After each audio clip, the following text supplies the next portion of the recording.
اعوذ باللہ من الشیطان الرجیم بسم اللہ الرحمن الرحیم السلام علیکم ورحمۃ اللہ وبرکاتہ۔ آج اس ویڈیو میں ہم جانیں گے غسل کی سنتیں کتنی ہیں اور ان کی ترتیب۔ نیت کرنا یعنی دل میں یہ ارادہ کرنا کہ میں نجاست سے پاک ہونے کے لیے اور اللہ کی خوشنودی کے لیے اور ثواب کے لیے نہاتا ہوں، نہ کہ بدن صاف کرنے کے لیے۔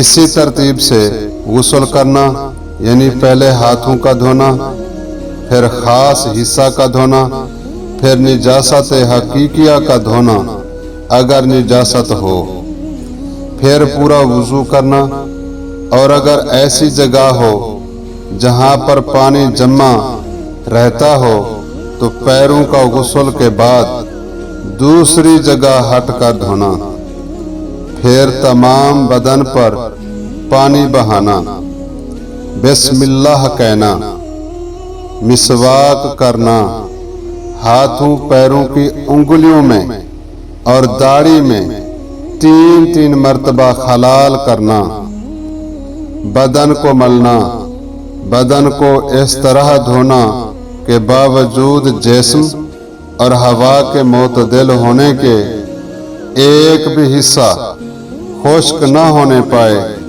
کہ دوسرے حصے کو دھو ڈالے۔ تمام جسم پر 3 مرتبہ پانی ڈالنا۔ بھائیو، یہ غسل کی 8 سنتیں تھیں جو ہم نے آج آپ کو بتائیں۔